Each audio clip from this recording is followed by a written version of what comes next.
제목은 여기에 따왔습니다. 허락은 안 받고 제가 따왔습니다. 직분 생명을 살리는 36.5도. 주님의 체온은 사랑으로 당신의 심장을 뛰게 했고 당신의 체온은 직분으로 영혼의 심장을 뛰게 합니다. 이 아름다운 직분이 하나님께서 교회 안에 허락하신 직분입니다. 여러분은 직분하면 어떤 생각을 가지고 있습니까? 여러분 지금까지 경험 속에서, 교회의 경험 속에서 직분자에 대한 어떤 경험을 가지고 있습니까? 모르긴 몰라도 대부분 교회 직분하면 긍정적인 생각보다는 부정적인 생각이 훨씬 더 많이 들 것입니다.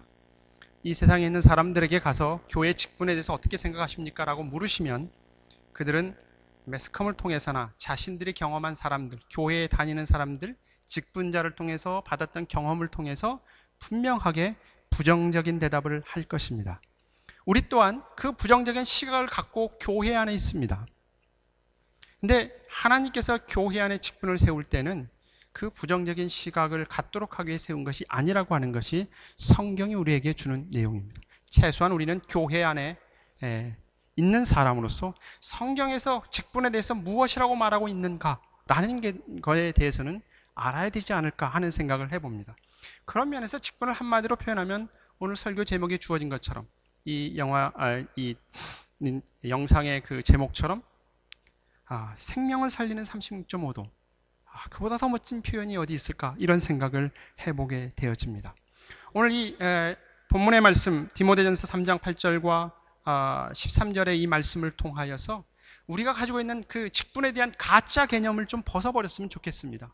이제 날씨가 봄이 되어져 가면서 겨울에 입었던 외투들 하나둘씩 벗기 시작하는데 잘못된 것들을 다 벗어버리고 정말 성경에서 우리에게 주고자 하는 그 직분에 대한 올바른 가치가 무엇인지 그 부분에 대해서 함께 생각해 보았으면 좋겠습니다. 교회는 생명 공동체입니다. 예수님께서 이 땅에 오셔서 하신 일이 있다고 하면 그것은 생명을 살리는 일입니다. 그래서 예수님께서 이 땅에 오셔서 우리를 구원한 그 구원에 대한 그림을 가장 잘 표현해낸 것이 죄와 사망과 죽음에 있던 우리를 살려서 생명의 자리로 옮겼다라는 것이죠. 그것을 위해서 예수님은 값진 것을 지불했는데 자신의 피를 지불했습니다. 자신의 생명을 주어서 우리를 살렸다고 하는 것이죠.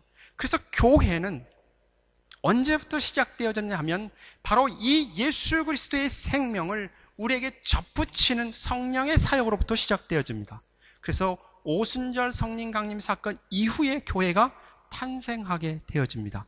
왜냐하면 이 생명이 없이는 교회는 교회된 모습을 드러낼 수 없기 때문에 그렇습니다. 그래서 교회는 생명 공동체입니다. 생명을 나누는 곳이며 생명을 살리는 것이 바로 교회입니다.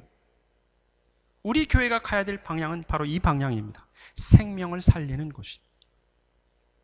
그런데 여러분 한번 교회하면 머릿속에 그림을 한번 그려보십시오. 교회하면 어떤 이미지가 떠오르고 있습니까? 생명과는 전혀 상관없습니다. 이것이 오늘 우리의 슬픈 현실입니다. 어떻게 보면 교회의 현 주소입니다. 생명의 공동체여 생명을 나누며 생명을 살리는 이 일은 하나님께서 하십니다. 그것은 하나님만이 하실 수 있는 일입니다. 인간은 할 수 없습니다. 그러나 하나님은 그 일을 하나님이 하시면서 그 일을 하나님 홀로 행하지 아니하고 그 생명을 살리는 그 일에 격려하고 풍성하게 하도록 하기 위해서 하나님의 먼저 부름을 받은 성도들을 그 일에 동참시킵니다. 그것이 바로 직분입니다. 그리고 이 직분은 하나님께서 친히 세우십니다. 성령 하나님께서 직접 세우십니다. 비록 우리의 투표라고 하는 방법을 통해서 사용하시지만 하나님께서 직접 세우십니다. 우리가 성경에 대해서 고백할 때도 그렇게 고백하지 않습니까? 성경의 저자가 누구입니까? 거기에는 약 40명의 저자가 있습니다. 모세오경은 모세가 지었습니다. 바울서시는 바울이 지었고요. 베드로전은 베드로가 지었습니다. 각 성경에 저자가 있습니다. 사람이지요. 그러나 성경의 저자는 정말 누구입니까? 진짜 저자는 누구입니까? 라고 물으면 우리는 그렇게 대답합니다. 우리는 그렇게 믿습니다. 성경은 성령 하나님께서 지으신 겁니다. 모세를 통해서, 다윗을 통해서, 베드로를 통해서, 또 여러 성경의 저자들을 통해서 그들이 가지고 있는 생각, 그들이 가지고 있는 삶의 방식, 삶의 스타일, 그들의 언어적인 습관, 그들의 재능, 그 모든 것들을 다 사용해서 기록하되 성령 하나님께서 간섭하셔서 하나님의 뜻을 담아서 하나님의 모습을 우리에게 드러낸 것이 성경입니다. 그래서 우리는 성경을 믿습니다. 마찬가지로 하나님께서 하나님의 교회 안에 그 생명을 살린 일을 직접 하시되 그 일을 누구를 통해서 하면 사람을 하는데 그 직분자는 우리의 손을 통해서 세워지지만 하나님께서 직접 하십니다. 그래서 사도행전에 가면 바울은 이렇게 권면했습니다. 사도행전 20장 28절에 가면 여러분은 자신들과 모든 맡겨진 양떼를 잘 살피고 그들을 잘 돌보십시오. 성령께서 여러분을 감독자로 세우셔서 하나님께서 자기 아들의 피로 사신 교회를 돌보게 하셨습니다. 하나님께서 친히 자기 아들을 죽여서 살린, 그리고 그 피로 세운 하나님의 교회를 돌보도록 하기 위해서 성령 하나님께서 직접 직분자들을 세운다고 그렇게 성경은 우리에게 가르쳐주고 있습니다. 이 얼마나 아름다운 직분입니까? 이 세상에서 얻을 수 없는 가장 고귀한 직분 아니겠습니까? 하나님께서 우리를 구원하실 뿐만 아니라 구원받은 우리를 통하여서 하나님의 크신 일을 더 풍성하게 하도록 하기 위해 교회 안에 직분자를 세우셨고 그 일을 감당하도록 했다고 하는 이 놀라운 성경의 가르침에 대해서 여러분 아멘 하실 수 있기를 바랍니다.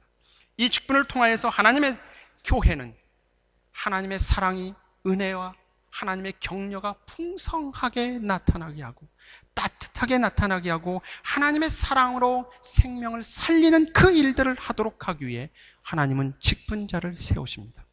물론 꼭 어떤 사람을 통해서만 하지는 않습니다. 직분 가진 자를 통해서만 그렇게 하나님이 일하지 않습니다. 모든 성도는 다 직분자입니다. 그래서 집사라고 하는 이 단어는 섬김이라고 하는 단어인데 모든 성도들에게 동일하게 적용된 단어입니다.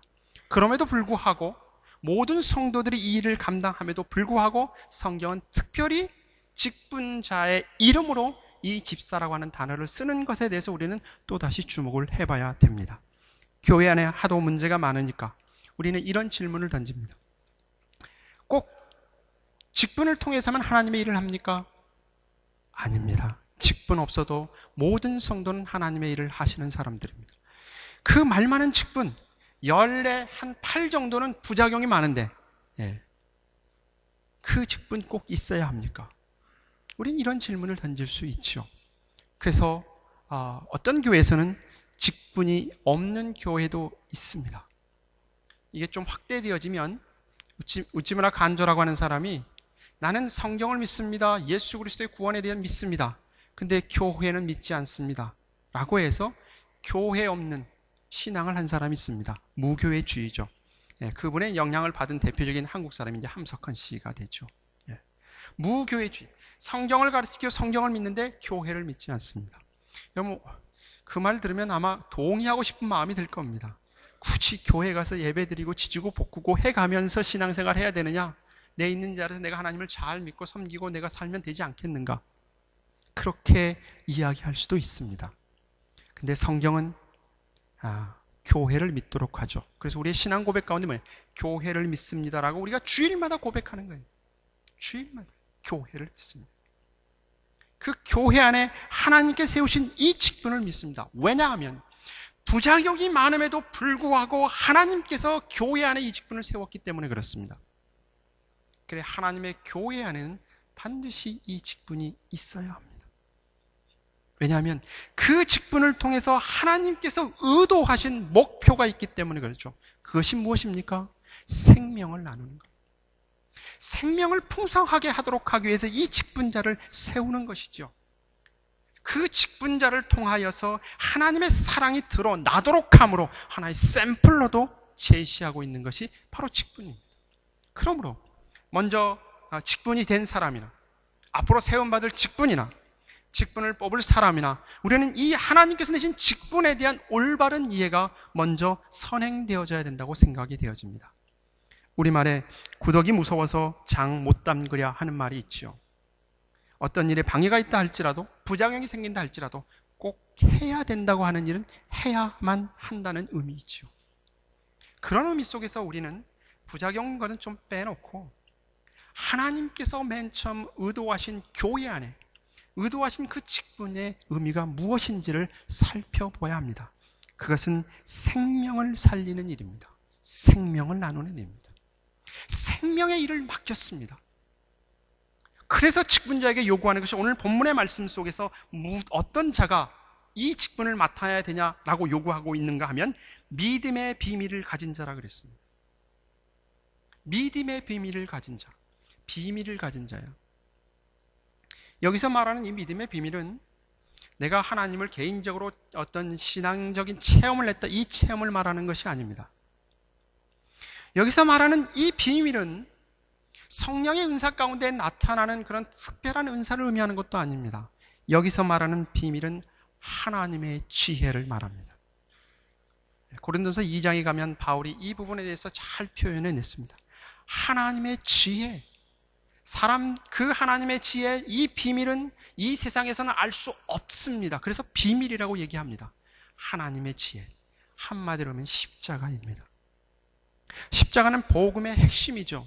자기 아들 예수 그리스도를 이 땅에 보내서 죽게 해서 사람을 살리는 일, 그게 복음 아닙니까? 복음의 핵심, 십자가, 바로 하나님의 지혜, 그 비밀을 아는 자가 하나님의 교회 안에 직분자가 되어져야 된다고 요구하고 있습니다. 왜냐하면 하나님이 세우신 이 직분은 생명을 살리는 일이기 때문에 그렇습니다.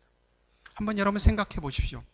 여러분의 사랑하는 사람이 지금 그 응급수술을 해야 되는데 수술을 하려는 의사가 전혀 수술을 해본 경험도 없고 그 다음에 의학에 대한 지식도 없다고 하면 여러분 어떻게 되겠습니까?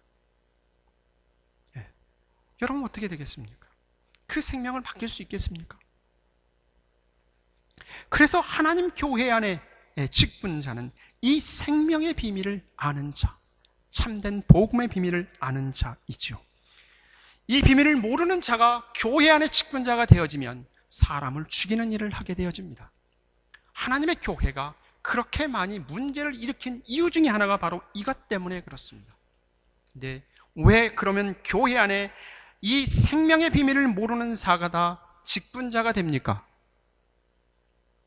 왜 그렇습니까? 복음의 비밀을 아는 자들이 가만히 있기 때문에 그렇습니다. 성경을 통하여서 하나님의 크신 은혜와 그 복음의 비밀을 아는 자들이 좀 더 적극적으로 나서서 하나님의 교회를 세우는 일에 행하지 않음으로 인해서 거기에는 잡초가 생겨난다는 것이죠. 그러한 면에서 여러분 자신이 하나님의 생명의 비밀, 하나님의 크신 은혜를 안다고 하면 직분에 대한 생각을 좀 바꾸시기를 바랍니다. 교회 안에 시체가 많은 이유는 무엇입니까? 바로 하나님이 맡겨준 이 복음의 비밀을 아는 직분자들이 제 역할을 하지 못하거나 그런 자가 아닌 사람이 직분이기 때문에 그렇습니다.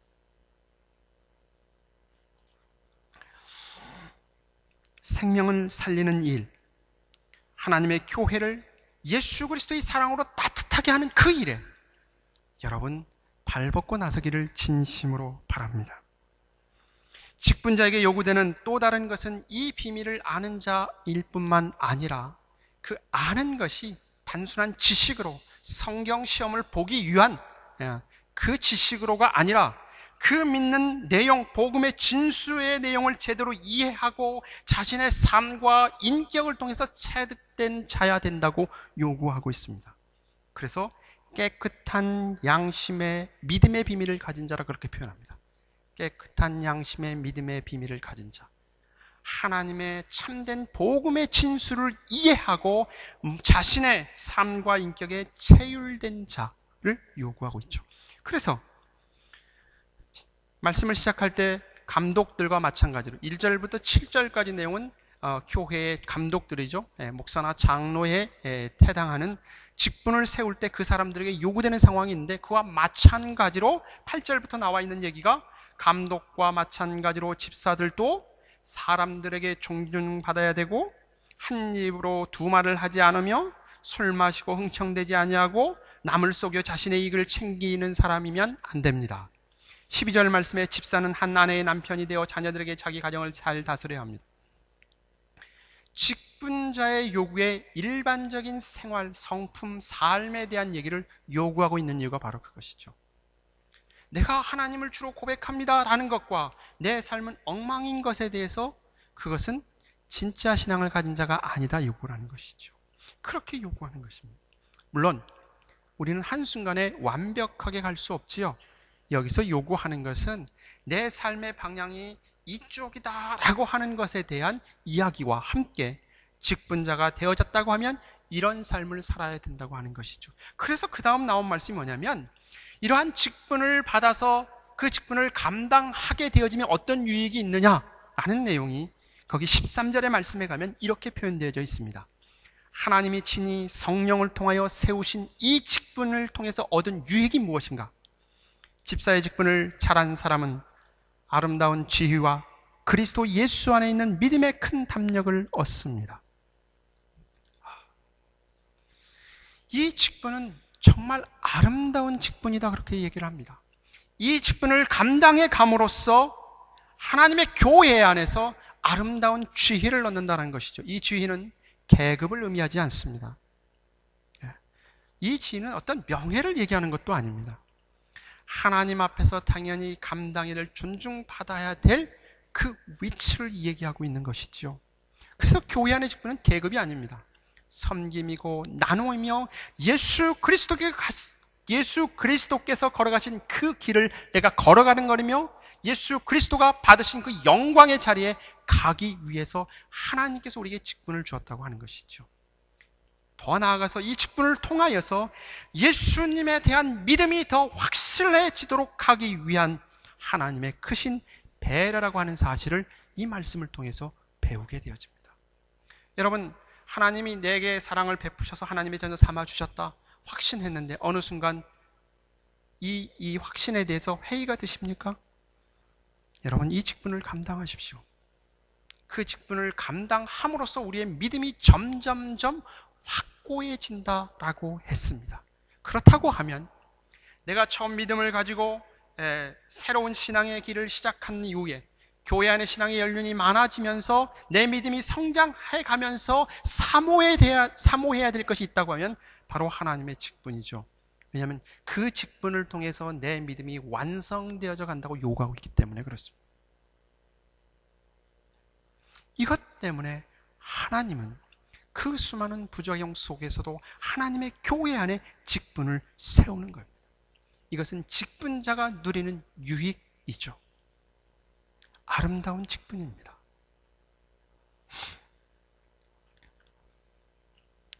충성스럽게 직분을 감당하는 이들을 통해 하나님의 교회는 더 풍성해지고 사랑과 은혜가 충만해질 뿐만 아니라 바로 이러한 직분자의 수고와 땀을 통해서 예수 그리스도의 그 생명의 씨가 교회 안에서 자라난다고 하는 사실을, 이 놀라운 것을 여러분 기억하시기를 바랍니다.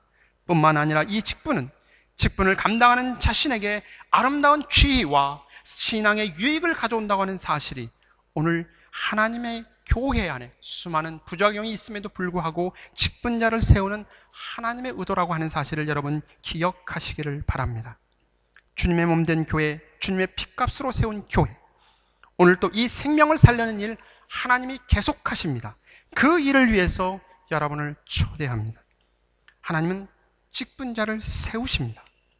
우리 교회는 다음 주에 임시 공동회의를 열어서 이 아름다운 주인 직분, 안수 집사와 권사를 세우는 그 투표를 하게 되어집니다. 이 복된 일에 투표를 하는 자나 또 표를 얻어서 뽑히는 자나 모두가 다 직분의 고귀한 그 참된 의미를 되새기면서 기쁨으로 한 주간 기도하면서 동참해 주시기를 바랍니다. 그리하여 이 일을 통해서 하나님의 사랑과 은혜가, 그 하나님의 생명이 풍성해지는 신이 꿈 있는 교회, 그리고 여러분의 각자의 삶이 되어지시기를 바랍니다. 생명을 살리는 이 아름다운 직분을 여러분 모두 사모하시기를 바랍니다. 시편 84편 10절에 있는 말씀을 읽어드리고 말씀을 마치겠습니다. 주의 성전뜰에서 보내는 하루가 다른 곳에서 지내는 첫날보다 더 행복합니다. 내가 악한 자의 집에서 사느니 차라리 내 하나님의 집에 문지기로 있겠습니다. 아멘. 기도하겠습니다.